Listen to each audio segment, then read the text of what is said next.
Hey guys, it's Cody Jones with Jangus Genetics LLC, and I think it's time for a farm update video.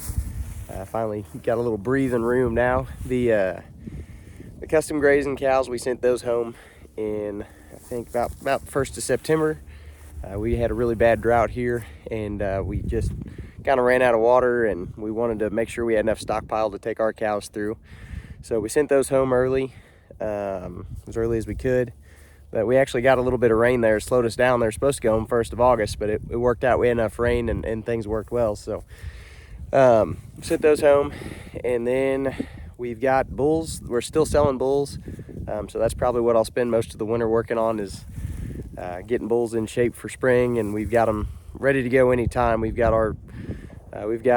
kind of 3 different wean bunches that'll go. So we've got some that are, I think I still have 2 that are about 18 months available now. And then quite a few that were born September, October. I think there's, I don't know, 8 or 10 there. And then pretty good sized bunch that'll be ready to go this spring. We had a few stragglers last year, a few that were born in January, February, that kind of thing. Just sometimes those things just kind of happen. A couple heifers got bred early, a couple heifers got bred late. So those will be ready. They'll be ready to go in the spring. And I've got showing them at my dad and grandpa's now, actually my grandpa's house. So if you guys are needing a bull, let me know. Been selling most of our lambs at market. So we weaned. We did things a little different this year. I like using the emasculator instead of using a band or a knife to castrate. And the reason is that there's no blood loss, there's no open wounds, especially when we wean our lambs around June. That there's a lot of flies, there's a lot of heat, there's there's great potential for infection and causing issues. So if I could figure out a way to not open up an animal and do surgery on them, I want to do that. But I tried using the Berdizo or the clamps this year, and that did not work. So ended up couldn't finish my lambs on grass out with their mom. So next year I'll probably ban them, and we'll go that route, and we'll have some grass-fed lamb next year. But I've got a few finished on grass. They're going in next week, so that'll be exciting. Or finished on high-quality alfalfa hay and a little bit of barley, which they say is really good for finishing lambs. We haven't pushed them real hard, but they're in good condition and should be good high-quality meat, as good as we could get it. So next year we'll have some lamb, 100% grass-fed, grass-finished lamb. So we'll castrate them, turn them back out with their moms, and then in the fall, if you'd like to place an order, we'll have those available. And that's about as low stress as I think as you could get it. So it's a good program. We don't have to feed them through the winter then. But what else we got going on? So we turn the rams out, we turn the bulls out.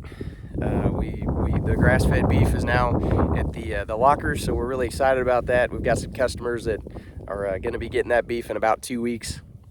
And I just sent out the prices and everything today, so got some checks coming in. So that's fun. I don't get to interact with our grass-fed beef customers as often as I'd like to. So hopefully in the spring we'll do some farm-type tours and those kinds of things. If you've purchased from us, or you're interested in purchasing from us, you get to come out here. We'll get you out on green grass, hopefully on a warm, sunny day, and hopefully we can avoid the rain and the mud and those kinds of things. But I enjoy talking to people, and it's just, it's hard to do to meet everybody. So we'll have a few designated days, and that'll be good. You guys come out here and see what we're doing. Other than that, we're still feeding on grass as much as we can. I've got 2 cow herds right now, the bull herd, and we just turned the wean calves out, the wean bulls out with the yearling bulls. So we're cutting things down. Tomorrow I'm going to bring the heifers over here from the other farm that we wean and turn them out with these cows. These cows will teach them how to eat grass through the winter, and that's pretty cool. Hopefully we won't have to feed as much hay. They get to learn from experienced cows, and that's the way I like doing it. Getting them experienced, running older animals with younger animals. They're not out there just trying to figure out what life is supposed to be like. Life's all about mentors, whether you're farming or in the trades or whatever you're doing. You got to have some good mentors you could go to and learn from. And cattle are the same way. They need to be out here with these experienced cows, learning how to eat, learning what to eat, learning when to be afraid, when not to be afraid. you know, those young animals, it's so valuable to have that experience backing them up. So the other things other things we got going on, we are starting to feed hay at home. Neighbors putting in a fence on the back of us, so hopefully we're feeding hay now so that later we can turn the sheep back out and do some more grazing there.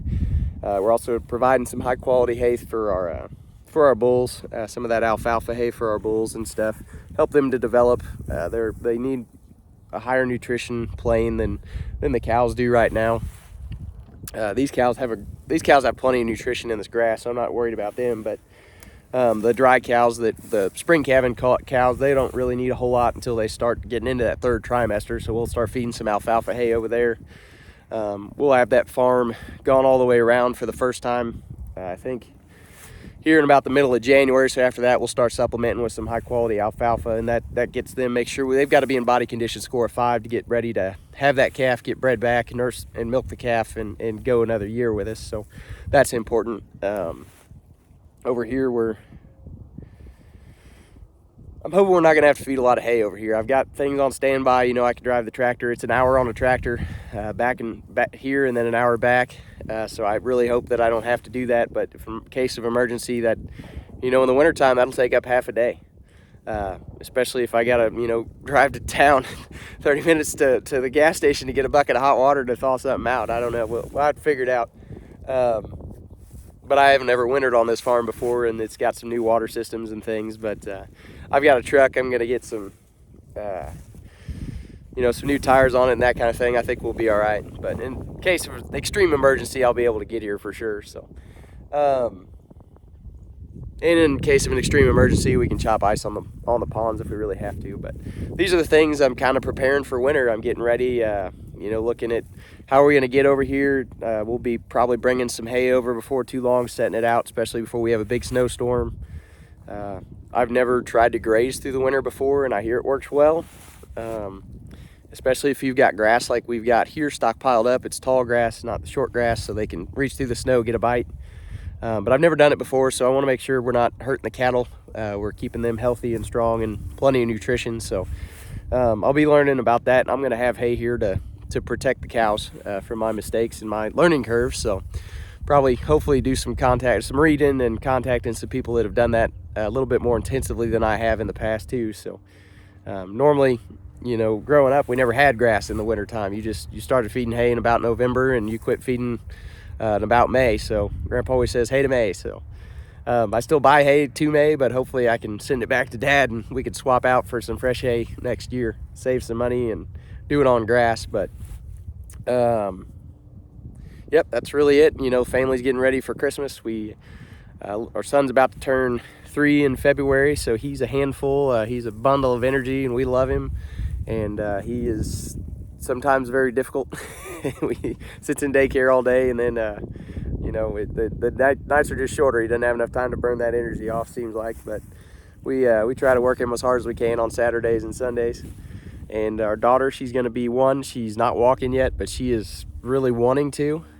She's growing like a weed. She's getting bigger every day, and so she's at a pretty cute stage. But she's gonna start walking here for too long. I'm gonna have to re-baby proof all the house. You know, those little magnetic things that we use, they've just wearing out. So I'll be doing that this winter, and you know, kind of it also getting organized. Tax time's coming, so figuring all that out, doing all the paperwork, making sure, running the budget for the next year, making sure we're good to go, and trying to figure out, you know, how to increase what we're doing and grow the business too. So anyway, that's kind of the update, the long story.